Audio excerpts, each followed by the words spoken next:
آپ ایک یتیم ہیں، مگر میں خود کو یتیم نہیں سمجھتی، کیونکہ مجھے لگتا ہے کہ میرے ابو ابھی تک زندہ ہے، اس قوم کے ابو ابھی تک زندہ ہے، سرفراز بگٹی ابھی تک زندہ ہے، اور میں چاہتی ہوں کہ سرفراز بگٹی ہماری مدد کرے، کیونکہ ہمارے پاس کوئی بھی جگہ نہیں ہے جانے کے لیے۔ ہم یہی ہی کر سکتے ہیں کہ ہم ایک ٹینٹ لگا کر سی ایم ہاؤس کے سامنے بیٹھ کر دھرنا دیں۔ گزارش کرتی ہوں کہ ہماری کیس کو سنا جائے اور ہمیں جسٹس پرووائڈ کی جائے۔ مائی گریٹ گرینڈ فادر حاجی قمر علی، ان کی 3 بیٹیاں تھیں اور 4 بیٹے تھے۔ ان کے سب سے بڑے بیٹے میرے دادا ابو جو اکبر علی تھے، انہوں نے ان کی جائیداد بنائی جو کہ قابض 19,875 ایریا اسکوائر فیٹ تھی۔ The house which is in our possession، جو گھر ہمارے قبض میں ہے، وہ ہمارے دادا ابو نے ہمیں وصیت میں دی تھی، میرے ابو کو اور ان کے بھائی کو، مبین علی چنگیزی اور بابر علی کو، جو مبین علی چنگیزی نے اپنی شیئر ہمارے نام کر دی تھی۔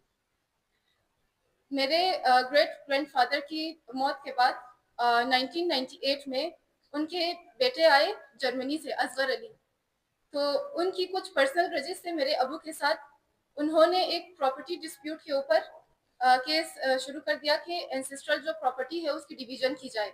انہوں نے سب سے پہلے میرے جو دادا ابو ہیں ان کے پاس گئے اور ان کو بولا کہ آپ اپنے بیٹے کو آپ جائیداد سے بے دخل کریں۔ انہوں نے نہیں کی، جس کی وجہ سے پھر انہوں نے اینسیسٹرل ڈیویژن کو شروع کیا، جس میں ان کا ساتھ دیا ان کے بھائی ایڈوکیٹ شوکت علی نے۔ اور آپ کو یاد دلایا جائے کہ یہ اسلامک ریپبلک آف پاکستان ہے، مگر اس کیس میں شریعت کا کوئی نام و ذکر نہیں ہے۔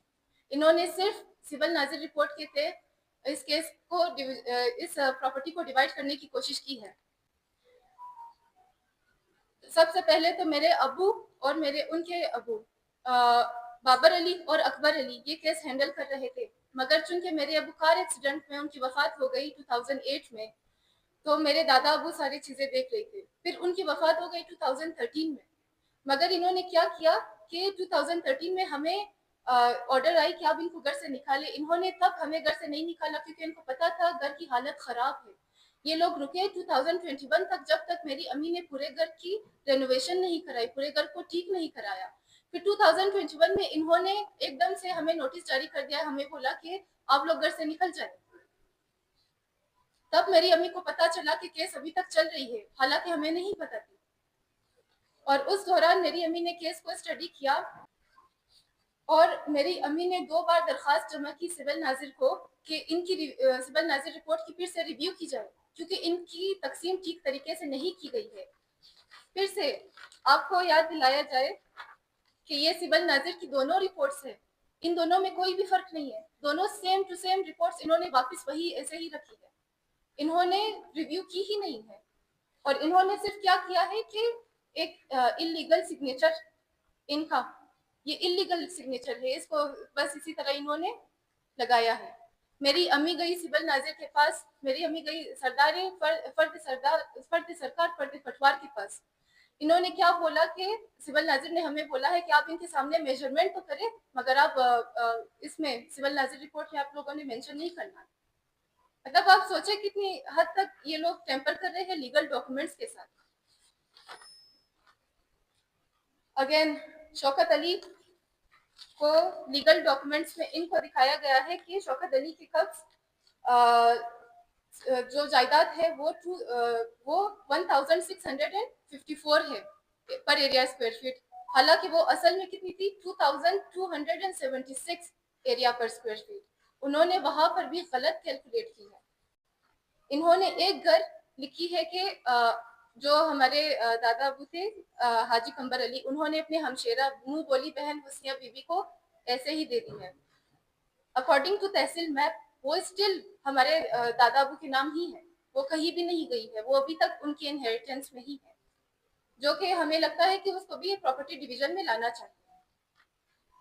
پھر ہم لوگ سیشن کورٹ گئے ہیں، ہم لوگ ٹرائل کورٹ گئے ہیں، ہائی کورٹ میں ابھی ہمیں بتایا گیا ہے کہ آپ لوگ گھر سے نکل جائیں، اور صرف گھر سے نکلنا نہیں ہے، آپ نے کوسٹ تھرو آؤٹ بھی دینا ہے، مطلب ان کی وکیل کی خرچہ بھی آپ لوگوں نے دینی ہے ڈیو ٹو ریس جیڈوکیٹا۔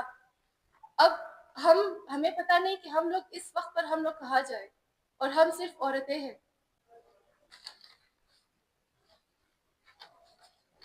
انہوں نے نہ صرف ان سب چیزوں کو اللیگلی بتایا ہے بلکہ میری امی کو اس حد تک پریشان کیا ہے کہ انہوں نے میری امی کے اوپر روڈ میں ہاتھ اٹھایا ہے، میری بہن کو مارا ہے، میری بھتیجی کو مارا ہے۔ انہوں نے، ہم جب چھوٹے تھے، شوکت علی جب زندہ تھے، ایڈوکیٹ شوکت علی، وہ ہمارے گھر میں ہمارے جو ڈور لاک تھے ان کے اندر گلو ڈالتے تھے تاکہ ہم لوگ گھر میں انٹر ہی نہ ہو سکے۔ آپ سوچیں، ہم چھوٹے بچے تھے، ہم سڑکوں کے کنارے میں بیٹھے کرتے تھے۔ اور صرف یہ نہیں، انہوں نے جب کیس چل رہی تھی ہمارے گھر کے اوپر، انہوں نے واسا سے اپروول لے کر ہمارے گھر کا آدھا حصہ انہوں نے توڑ دیا، جو 1 مہینے تک روڈ کی طرف کھلا ہوا تھا، ہمارے یہاں پر گیٹ نہیں تھا، اینڈ ہمارے گھر کا حصہ بھی توڑ دیا تھا جو میری امی نے خود اپنے پیسوں سے ریپیئر کی ہے۔ اینڈ انہوں نے صرف یہ نہیں کیا کہ میری امی بار بار ان کے پاس گئی ہے کہ آپ لوگ out side of court settlement کریں۔ میری امی کو بولتے ہیں کہ آپ ہمیں پسند نہیں ہیں، ہمیں پتا ہے ہم غلط کام کر رہے ہیں، مگر کیونکہ کورٹ ہمارے حق میں فیصلہ دے رہی ہے، اس میں ہم کیا کر سکتے ہیں۔ تو انہوں نے کورٹ کو، آنریبل کورٹ کو اتنا گمراہ کیا ہے کہ کورٹ کو آف کورس ان کے ساتھ ہی اپنی ججمنٹ پیش کریں گی۔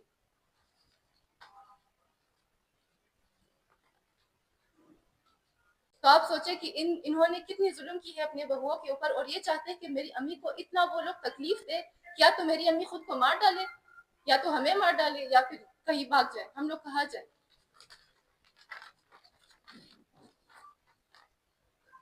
یہ کیس ابھی تک کون چلا رہا ہے؟ اصغر علی، جو ابھی بھی جرمنی میں بیٹھا ہے، اور میرے ابو کے سیکنڈ کزن کے شوہر، جو ڈائریکٹلی ریلیٹڈ ہی نہیں ہے اس فیملی سے، جن کا نام عادل طارق اور ندیم ملک ہے۔ یہ لوگ ریلیٹڈ نہیں ہیں۔ یہ لوگ چاہتے ہیں کہ جو ہم بلڈ ریلیٹڈ ہے، اس فیملی کے وارث ہیں، ہمیں نکال کر یہ لوگ چاہتے ہیں کہ یہ پراپرٹی، ہماری پراپرٹی عادل طارق کو دی جائے۔ تو میرا ایک سوال ہے کہ ٹھیک ہے، ان کی جو پرسنل رجسٹری تھی وہ میرے ابو کے ساتھ تھی، میری امی کے ساتھ تھی، ہمارا کیا قصور ہے؟ مجھے لوگ ہمیشہ بولتے ہیں کہ آپ ایک آرفن ہیں، آپ ایک یتیم ہیں، مگر میں خود کو یتیم نہیں سمجھتی، کیونکہ مجھے لگتا ہے کہ میرے ابو ابھی تک زندہ ہے، اس قوم کے ابو ابھی تک زندہ ہے، سرفراز بگٹی ابھی تک زندہ ہے، اور میں چاہتی ہوں کہ سرفراز بگٹی ہماری مدد کرے، کیونکہ ہمارے پاس کوئی بھی جگہ نہیں ہے جانے کے لیے۔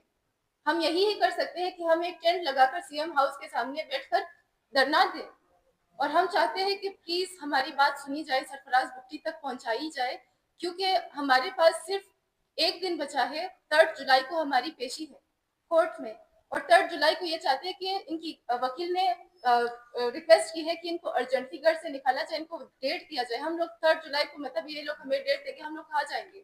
ہم صرف عورتیں ہیں، ہم کہاں جائیں؟ میں چاہتی ہوں کہ سرفراز بگٹی ہمیں جسٹس دے۔ Thank you.